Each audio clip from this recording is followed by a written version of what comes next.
If you are stranded in a place and you just have to call only one person apart from your family member, who are you going to call? Sometimes it feels as if we use the word friendship loosely. Is the person really your friend? What is really friendship? I am checking on you, and then you're giving me just that emoji response. And that's it. It is okay to compartmentalize your friendship.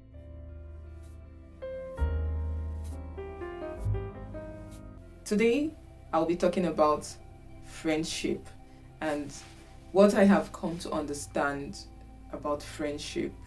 The definition or the meaning of friendship changes with time, as we evolve, as we grow in different seasons.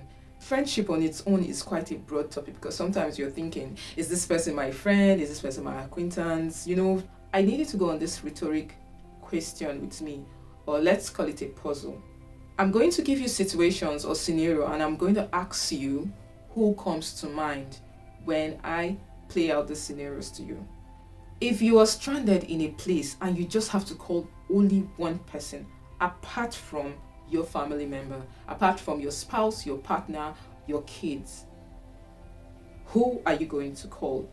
Knowing fully well that there is a very good chance that this person will pick. Who are you going to call? For example, you just had a baby or you are even pregnant and you are led to share it with somebody. Who comes to mind, or how many persons come to mind? How about when you're going through a season and you really want to share with somebody, you want to talk about that season with the person? It could be a job.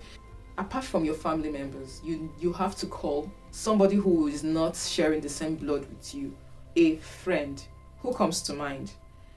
Let's say you're going through a situation and you need somebody to hold you in prayers or share a kind of energy with you. You just want to talk about a season you're going through. It could be a loss of somebody, a miscarriage, or even a good news that you're not ready to share with the world, but you just want to share with somebody at that moment. Who comes to mind? Oh, by the way, also, you are stranded and you need money right now.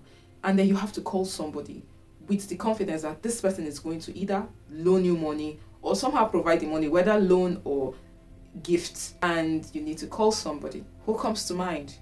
Having gone through these questions with me, they are clearly rhetoric because I cannot hear your response. It is possible that some persons would have come to mind, or at least one person would have come to mind. But the sad reality is that somebody watching this right now possibly did not have even one person in mind to call in the different scenarios I have mentioned, which is really sad. But then again, that is the world we live in. Now, the thing is, we have been positioned to expect friendship to be in a kind of way. But then again, as we grow older and as we evolve in different seasons, it's sometimes it feels as if we use the word friendship loosely. Today you were asking, is this person really my friend? You're communicating with somebody and then you want to give a description and then you just find yourself saying, oh, my childhood friend, my friend from school, my colleague who is now my friend. Oh, I met a friend online. Friend. Is the person really your friend? What is really friendship? Who is your friend?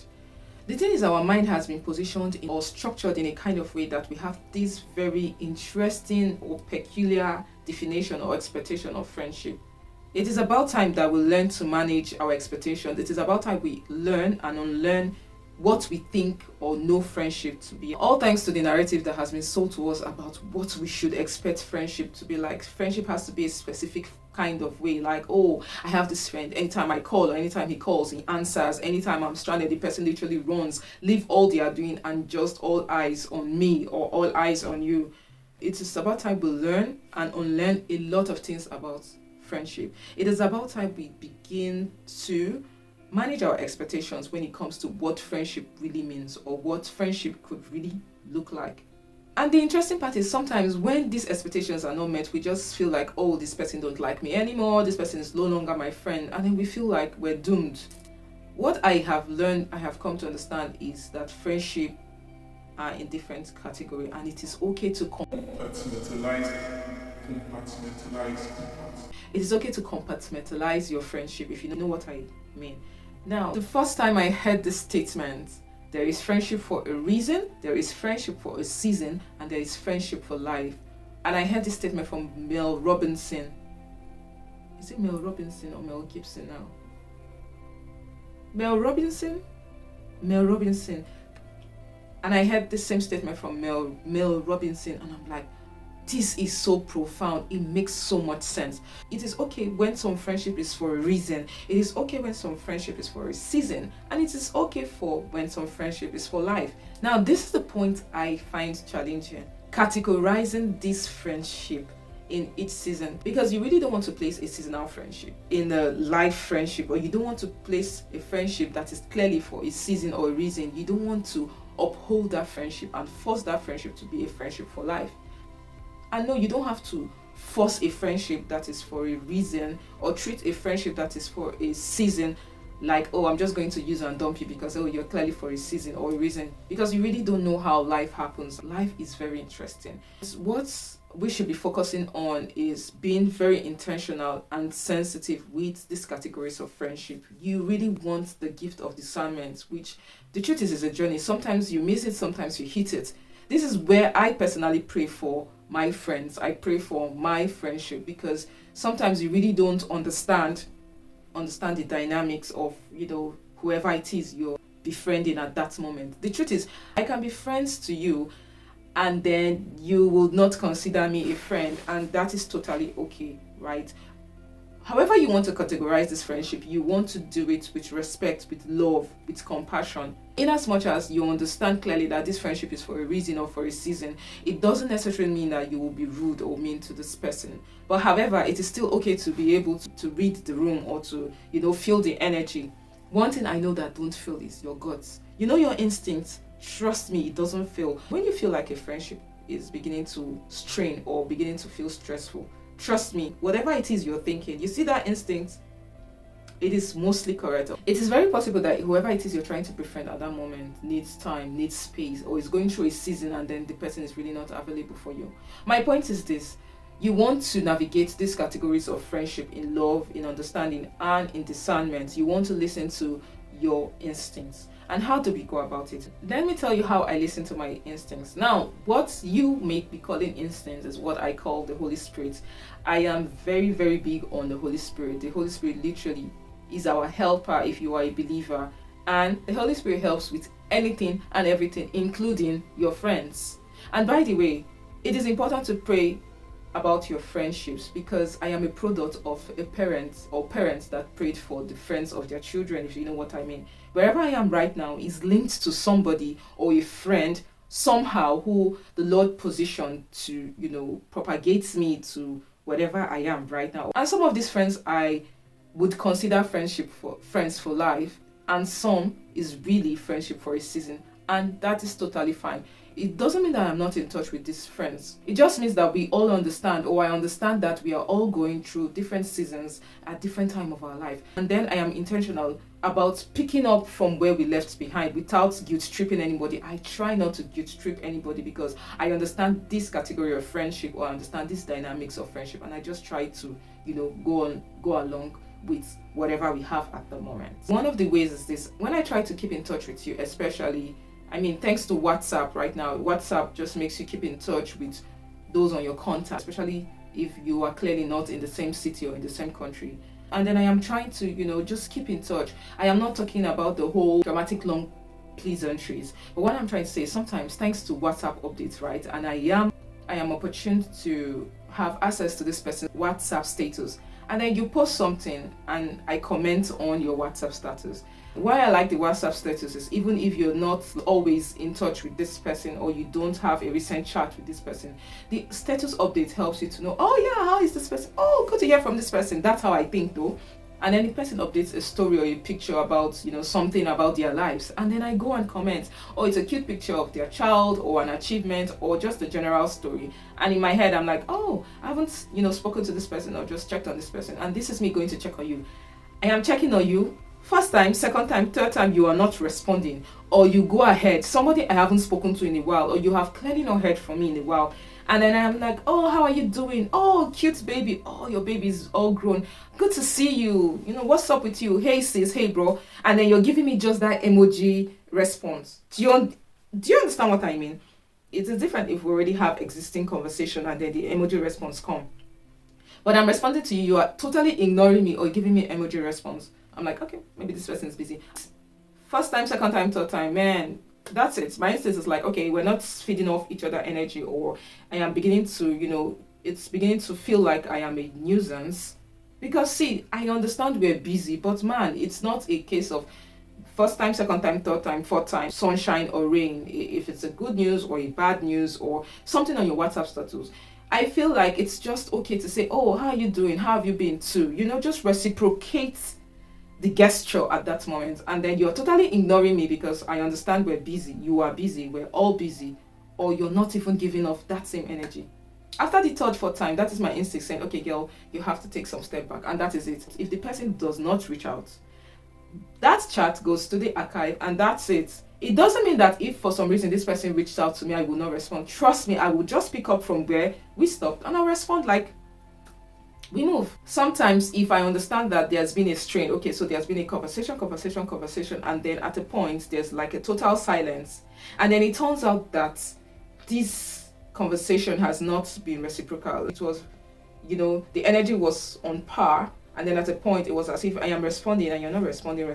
And this relationship of friendship means, something to me. And I am led to have a conversation. I will chat you up and drop a clear message or call you if it's possible and just tell you how I feel. This is one example. Or I send you birthday wishes. I remember it's your birthday and I am literally sending birthday message, not the whole IGN or HBD. I literally send you a heartfelt message. Trust me, if you're on my chat, I expect that you respond to me. I am not talking on the whole generalized social media, chats, right? I am talking about direct message to you. I feel like it is just a nice gesture to acknowledge that I have, said a prayer for you or checked on you. And the truth is, if you don't respond, I understand you're busy. And then I have like some days later, I have like a following message and you still don't respond. Man, bro, sis, that's it. Okay, so that's all. That's all for now. Yes, I know it has to do with like expectations. I understand that there's a place of, giving gesture without having expectation. But then there's also a place for reciprocation, especially when it comes to friendship. Because your silence is also a message. And because of my empathic nature, I know and understand myself to be empathic. So that means when I see a WhatsApp message or WhatsApp status from you, it is something I have to respond to.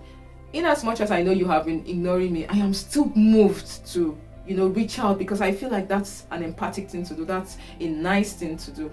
And I will find myself reaching out to you. So another way I just try to help myself is totally mute your WhatsApp status. So that's why I don't get to see the WhatsApp status and I don't have to, respond because I know myself to respond to, check on you. I just want to check on you. I want closure sometimes. I just want to be sure you're okay. So in as much as, we're not always doing the chit chat, once I see a WhatsApp status from you, I'm drawn to want to check on you, right? So I help myself by totally muting myself. But then it still doesn't mean that we're not friends. It doesn't mean that we're not in one relationship or the other. It just means that this friendship is clearly a friendship for a season or for a reason, and that is totally fine. I try my best to ensure that it's done with love, respect, and compassion. Whenever we catch up, whenever we reach out to each other, I try my best to pick up from where we stop and move on. But what I will not have anyone do is starting a sentence with, oh, you have forgotten me. You don't think about me anymore. Oh man, you see that statement, it just gets that phrase. Oh, you have forgotten me. Oh, you're not even thinking about us. You don't even check on us. I'm like, what happened to you too? Are you also experiencing some sort of loss of memory? Because if I forget to check on you, you should remember to check on me, right? It's a two-way thing. But you see, that phrase is a total turn off for me. Once we haven't been in touch for a long time and you start off that phrase, or in pidgin English, you don't forget us now. You just forget us. Oh man, trust me, I'm off. I'm totally switched off from whatever conversation that is coming next.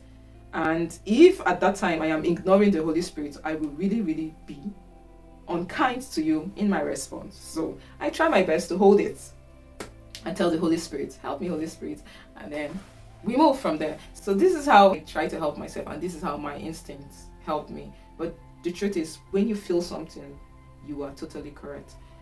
Give yourself grace. Leave room for grace. It is understandable that when you hear the other side of the person's story, there are some reasons, but trust me, you will then know the category of friendship, and it's totally fine. You just have to learn to accept what category you've been placed in, if you know what I mean. Sometimes it is okay to really stop keeping in touch. Like, you just want to give the person space. It still doesn't mean that you don't have a relationship. What I am big on is, at the end of the day, when I meet you outside or when I catch up with you, it should just be in love, in compassion. I want to be able to look you in the eyes tomorrow wherever I see you and have a conversation without any grudge. Do you understand? You want to be intentional about your relationship. You want a situation where whenever you meet, wherever you come back together, one way or the other, it just goes smoothly, hopefully. And one thing with not keeping in touch is that it doesn't mean there's bad blood, right? It doesn't mean that this person is your enemy.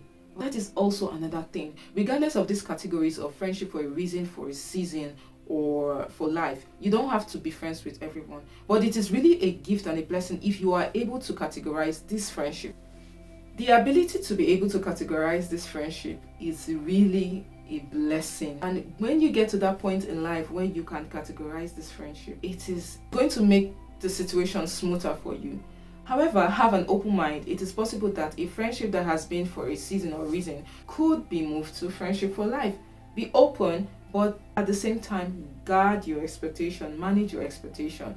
This is also to say that your colleagues don't have to be your friend. Your in-laws don't have to be your friends. It doesn't mean that you don't have a relationship with these people. It's just that they don't have to be that definition of friends you expect for them to be, right? And that is totally fine. Your neighbors don't have to be your friend. It doesn't mean that when you knock on their door, they will not open. And also you, the same. It doesn't mean that because they are not your friends, when they knock on your door, you shouldn't open. When they call your phone, you shouldn't answer. It just means that you have a relationship, if you know what I mean. Bottom line is, be kind, be compassionate, but be wise and be very discerning, because that is very important.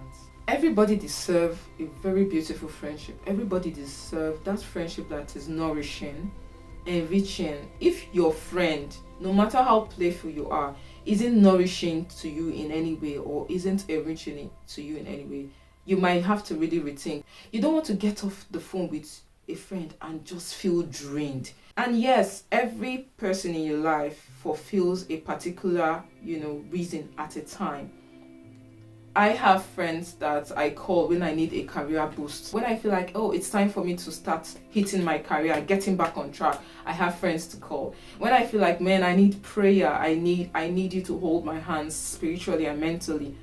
I need that encouragement. I need to hear from another person. I need enrichment from another person. I know that person I would call to get that. You want to be that friend that is enriching to someone without any form of judgment or making you feel like, really? You just want somebody to enrich you. No matter how strong you think your friend is, sometimes they need enrichment. Sometimes they just need you to tell them what you see. It's okay to give your friends their flowers while they can smell them. If you have not been nourishing your friend, no matter how playful you have been with your friend, it's about time you start throwing in some nourishment here and there. Tell your friend how proud you are of them. Those good things you say in your mind about your friends, right? It's about time you start vocalizing them. That is how you nourish your friendship. That's how you enrich your friendship. Don't assume. You really don't want to wait for their birthdays to tell them how much they mean to you. It's okay. In chats, in chit chats or catching up gist or catching up situation, you want to throw in how you're impressed of them, how proud you are of them. And trust me, it means a lot when it's coming from a friend or somebody that truly knows you and how much you appreciate that friendship. Time to start vocalizing it to them so they know how much you mean to them. It is very important. Nourish your friendship, and you deserve to be nourished. You deserve also to be enriched. Yeah. We all deserve that. I know that sometimes it's really not personal, especially when we are navigating life or different season at a particular point in time. But we're humans and we have conscience, right? So regardless of that, there is space for grace. There's room for understanding and all. There's room for respect. There's room for, okay, I'm going to give you space right now because I feel like you're going through some seasons, and it's okay. And wherever we pick up from and we move. It's totally fine. But just so you know, your instincts is your number one shield and guide. The Holy Spirit is your number one helper, if you know what I mean. If you're in the season where you feel like you don't have friends right now, I want you to know that it is okay to have friends that are not in the same location with you. I understand we want to have in-touch or in-personal relationship, which when it comes to adulthood, it's almost near impossible, right? It is okay to have friendship or friends that are not in the same location with you. It is even totally fine that some of your very good friends or people you consider confidants and friends you haven't met. I have a friend that is so dear to me that I have not met in person. I literally met this person on Instagram. And guess what? My sibling has met this person. I have met her sibling. If she's watching this video now, she will know that I am talking about her. This person is so dear to me. I have not met her in person yet.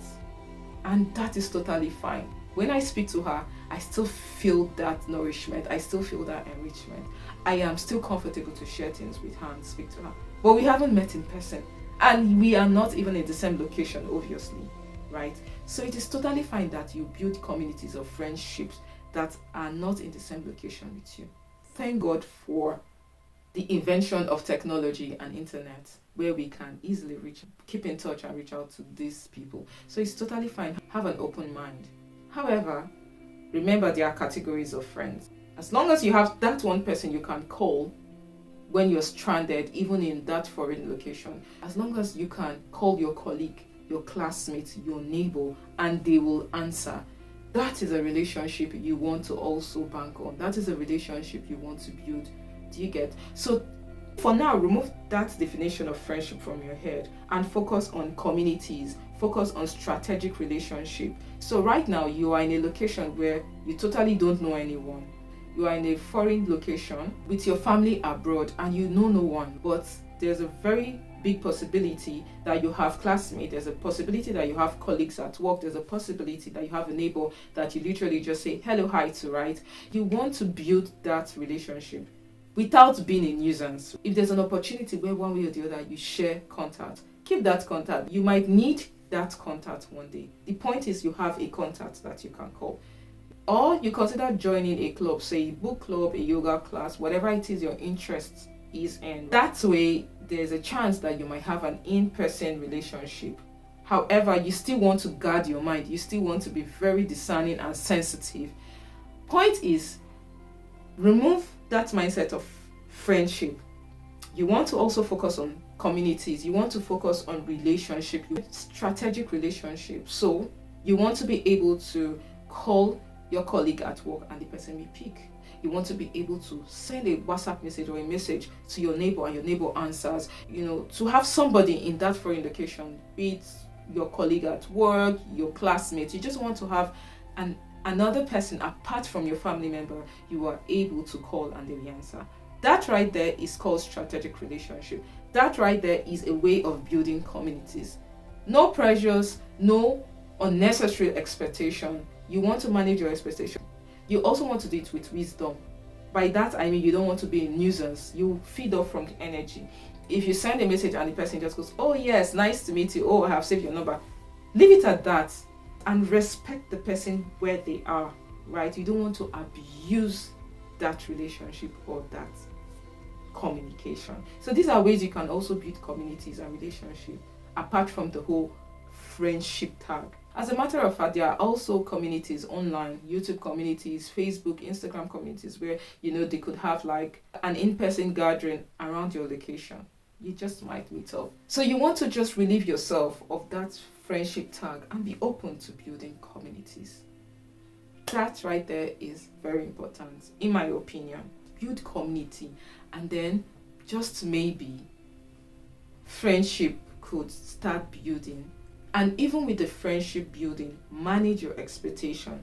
Let there be balance and be open to categorizing or compartmentalizing your friendship. There's nothing wrong with it as long as it's done with respect, compassion, and understanding. You don't want to burn any bridge, if you know what I mean. You just want to keep in touch and see how it flows. But listen to your instinct, listen to that gut feeling, listen to the Holy Spirit. Because when it comes to people, humans, friendship, you really need to be very discerning. I am totally not there yet. Every day I am praying for my friends. I am praying to build friendship.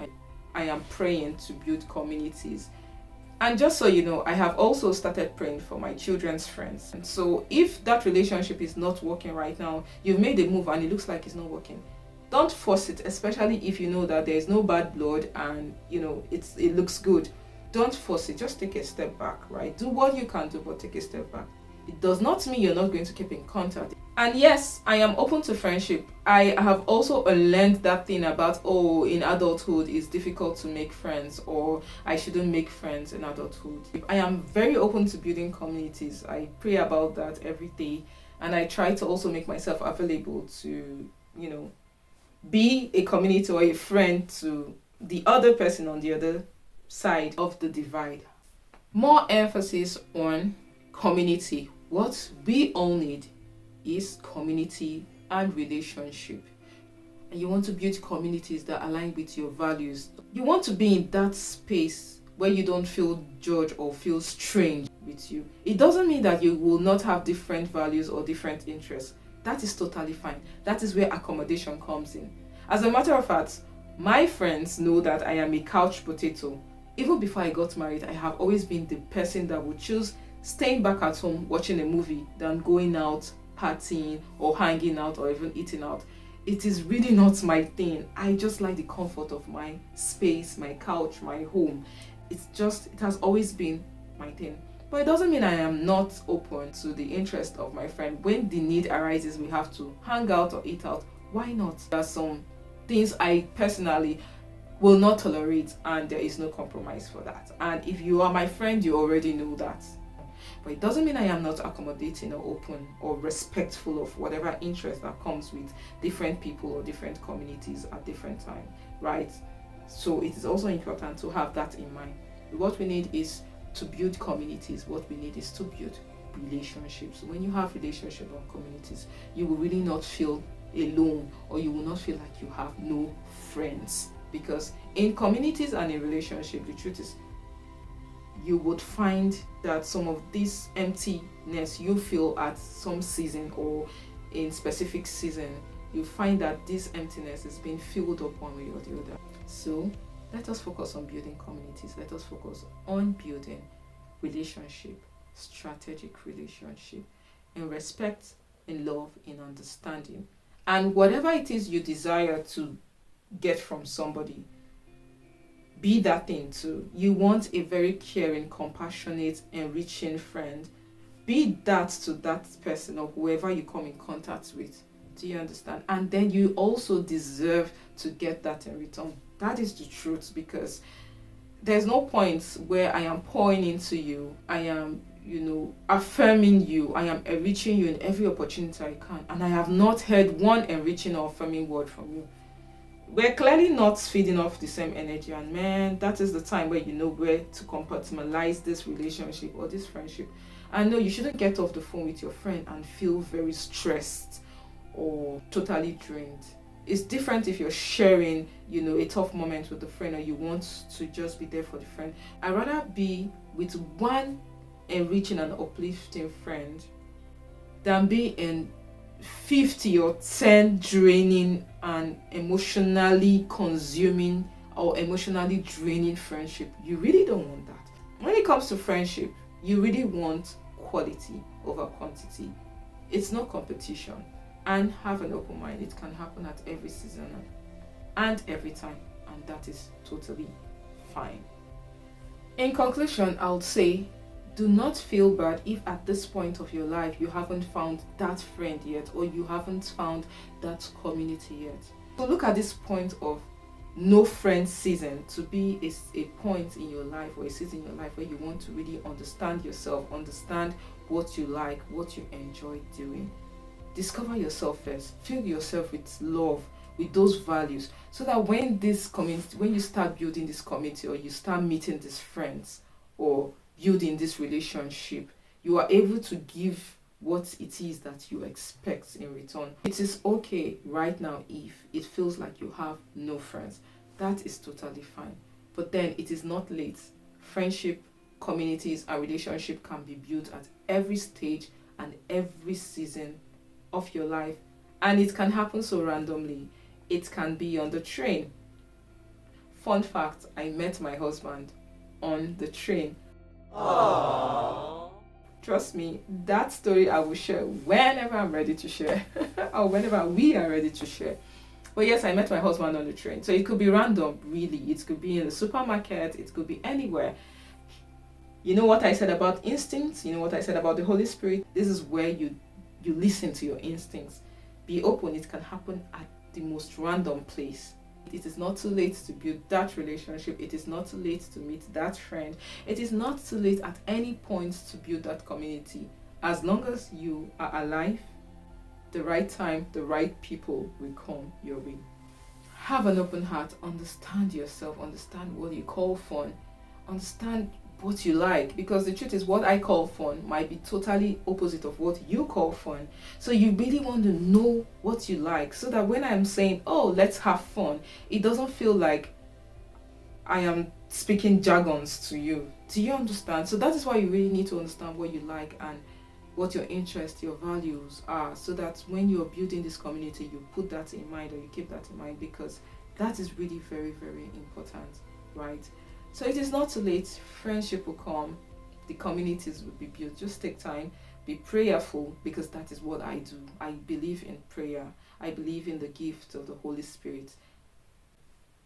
If you're not of the spiritual kind, be very sensitive. Use your instincts. Use your gut feeling, because you never know. Above all, be kind. Be compassionate. I hope you find this video helpful and nourishing or enriching in one way or the other. Thank you for watching this video. I will appreciate if you subscribe to my channel to help my channel grow. Please like this video. If you have any questions, or you want me to talk about something, or you would like to hear my opinion about a topic, I'm open to ideas from you. Let me know in the comment section if you've had experiences with friendship. Please remember to like this video and turn on your notifications so that you'll be the first to know when I upload another video. Thank you for watching. See you next time. Yours truly, Princess.